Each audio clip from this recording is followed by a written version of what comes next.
Dear friends, this is DL Harry and welcome to our video. तो ये देखते कि आज मार्केट में कैसा मूव हुआ है और कल हम मार्केट में किस तरीके का मूव देख पाएंगे। तो यहाँ पर आप देख सकते हैं कि सबसे पहले यहाँ पर हमारे पास बैंक निफ्टी का डेली टाइम फ्रेम पे चार्ट है। आज एक बहुत ही अच्छी ग्रीन कैंडल बनी है। आप देख सकते हैं कि जो हमारे पास एक लेवल आ रहा था जो इसके लिए सपोर्ट का काम कर सकता था 34,800 का, वहीं पर आज इसने ठीक सपोर्ट लिया है और एक बहुत अच्छी ग्रीन कैंडल बनाई है। और अभी ये अपने ट्रेंड लाइन जो इसके पास एक रेजिस्टेंस का काम कर सकती है उसके आसपास आने के लिए तैयार है। हालांकि इसके पास एक हाई पहले भी लग चुका है, लेकिन ये रीचेक होना ज़रूरी था और उसके बाद ये अब गया है। अभी हम 15 मिनट के टाइम फ्रेम पे इसको एनालाइज कर लेते हैं कि आज का मूवमेंट क्या रहा।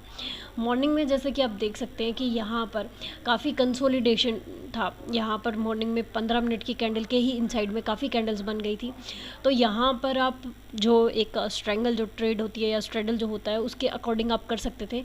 आप 34,900 का कॉल और पुट दोनों शॉर्ट कर सकते थे, या 34,800 का पुट और 35,000 कॉल, इन दोनों को शॉर्ट किया जा सकता था एक साथ, ताकि यहाँ पर जो भी आपको टाइम डिके का बेनिफिट है वो थोड़ा बहुत मिल जाए। अभी फिर जब मार्केट वन डायरेक्शन में जाने लगती है, मान लीजिए जैसे ये अपसाइड गया है तो आप अपसाइड का एक और शॉर्ट कर सकते हैं और जो डाउन साइड का है उसको आप निकाल सकते हैं।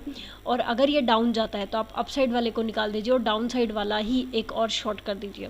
तो इस तरीके से होता है कि आप यहाँ पर ट्रेड कर सकते हैं। तो मॉर्निंग में जब ये कंसोलिडेट हो रहा था, वैसे में मैंने 34,800 पुट को शॉर्ट किया हुआ था और 35,000 कॉल को शॉर्ट किया हुआ था, बिकॉज ये इसी 200 पॉइंट की रेंज में कंसोलिडेट हो रहा था। जैसा कि मैंने आपको कहा था कि अगर ये गैप अप हो जाता है और इसी लेवल के आसपास रहता है तो ये इन 200 पॉइंट की रेंज में ही कंसोलिडेट हो सकता है।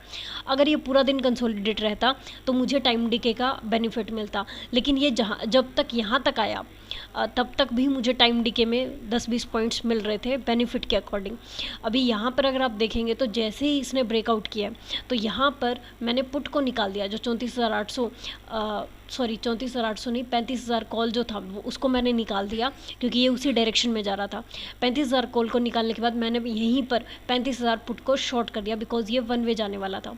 अभी 35,000 पुट भी शॉर्ट हो गया और 34,800 पुट ऑलरेडी मेरा शॉर्ट था। तो यहाँ से मुझे बेनिफिट मिलना शुरू हुआ और इन दोनों पुट्स में मैंने काफ़ी अच्छा बेनिफिट कमाया है।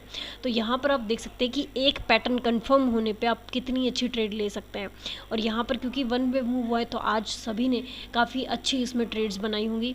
फर्स्ट आपको कंसोलिडेशन भी मिल गया कंफर्मेशन के लिए। अगर आप मॉर्निंग में ही ट्रेड नहीं कर पाए तो यहाँ पर ब्रेकआउट होने के बाद प्लस ये साइकोलॉजिकल लेवल था, 2 पॉइंट्स तो आपको यहीं पर कंफर्म हो जाते हैं, प्लस ये तीसरा हाई था जो क्रॉस हो रहा था। तो ये 3 पॉइंट के बाद आप यहाँ पर डेफिनेटली अपनी ट्रेड एग्जीक्यूट कर सकते हैं। और जो यहाँ पर ये आप देख सकते हैं कि लगभग 350 पॉइंट का जो मूवमेंट आया ये आप आराम से ले सकते थे। अभी नेक्स्ट देख रहे हैं आप, इस लेवल को क्रॉस करने के बाद पहला लेवल ये जहाँ पर ये कंसोलिडेट हुआ ठीक यहाँ पर, और उसके बाद नेक्स्ट लेवल आपके पास ये आ जाता था जहाँ पर आकर आज ये अप्रॉक्सीमेटली क्लोज हुआ है। तो ये हमारे पास बहुत अच्छा आज एक ग्रीन कैंडल बना है। कल के लिए जो मूवमेंट इसमें रह सकती है वो भी देख लेते हैं एक बार। कल हो सकता है कि ये इसी जोन में ओपन हो और यहीं पर कुछ हमें एम पैटर्न दिखाकर ये डाउन साइड फिर से आ जाए और 35,000 के लेवल को चेक करे, पहली पॉसिबिलिटी। सेकंड पॉसिबिलिटी ये है कि ये गैप अप ओपन हो। गैप अप ओपन होने के लिए हो सकता है कि ये जो लेवल है जो प्रीवियस इसने हाई लगाया अपना, इसी लेवल के आसपास ओपन हो और इस लेवल को चेक करके वापस से हमें अपसाइड का मूवमेंट देखने को मिले। ये नेक्स्ट सिचुएशन हो सकती है। इसके अलावा जो नेक्स्ट सिचुएशन हो सकता है बायर्स इसको बहुत ज़्यादा गैप अप खोले इसी लाइन के आसपास, जो कि थर्ड सिचुएशन है, और फिर ये यहाँ से डाउन आ जाएगा। ये नेक्स्ट सिचुएशन थी। अगर ये गैप डाउन खुलता है तो गैप डाउन खुलने के लिए इसको चाहिए कि ये ज़्यादा से ज़्यादा या तो 35,200 तक खुले, क्योंकि इससे ज़्यादा अगर खुला तो उसको बायर्स को अप लाने में ज़्यादा मेहनत करनी पड़ेगी।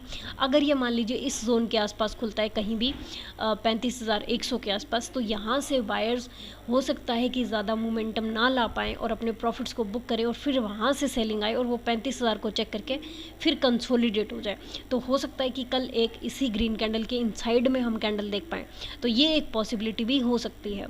तो मैंने यहाँ पर कल के लिए एक जो भी पॉसिबिलिटीज़ हो सकती है वो मैंने आपको कंसीडर कर दिया है कि किस किस तरीके से मूव हो सकता है। डेली टाइम फ्रेम पे हम देख चुके हैं कि एक काफ़ी अच्छी ग्रीन कैंडल बनी है। अब हम एक बार निफ्टी को देख लेते हैं।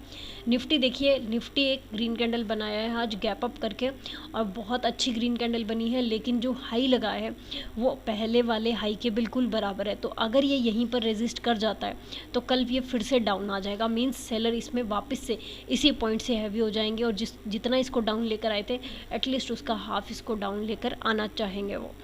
तो अभी नेक्स्ट अगर हम देखें तो नेक्स्ट है हमारे पास HDFC बैंक। HDFC बैंक में अगर आप देख रहे हैं तो ये एक रिजेक्शन कैंडल बनी है, काफ़ी अच्छी, आप इसे ग्रेवस्टोन डोजी कह सकते हैं। हालांकि ये जोन में है तो ये वैसे मैटर नहीं करती, बट इतना ज़रूर है कि इसमें सेलर्स आज हैवी रहे हैं सिर्फ HDFC बैंक में।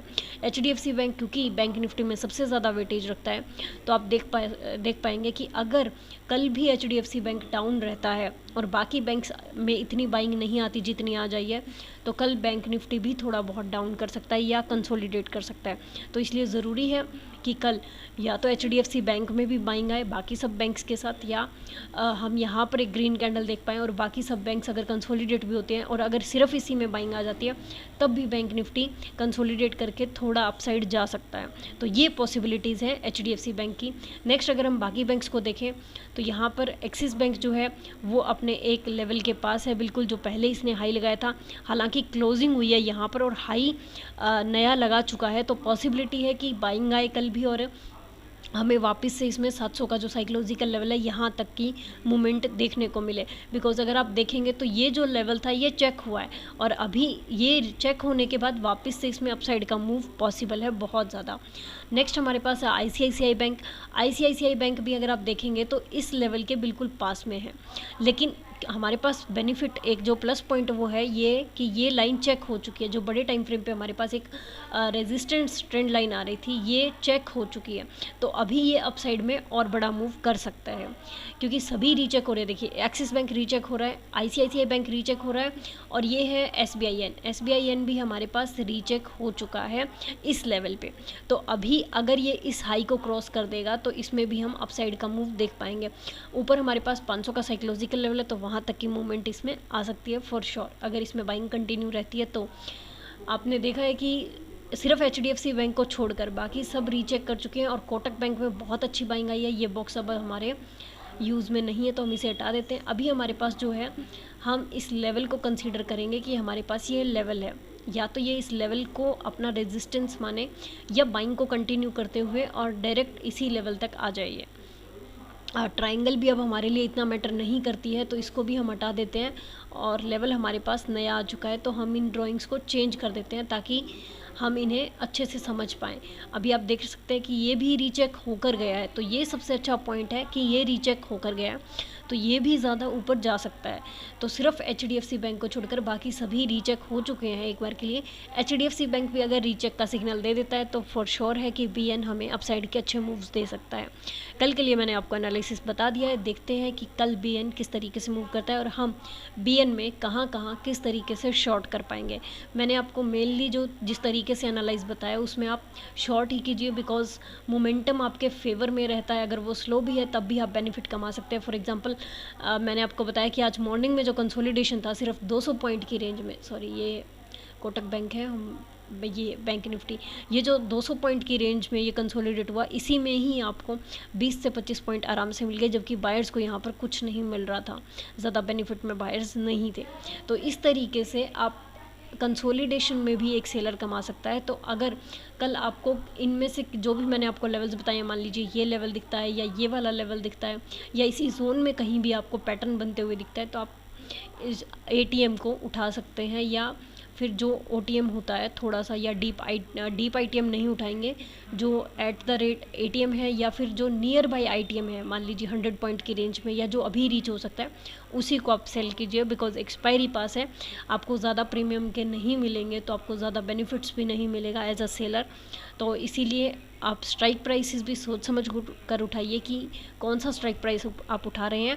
इतना ज़्यादा ITM नहीं हो कि उतनी मूवमेंट ही BN नहीं करे, तो इसीलिए पास के आप OTM या ITM भी उठा सकते हैं या ATM को ही कंसीडर कीजिए मेनली।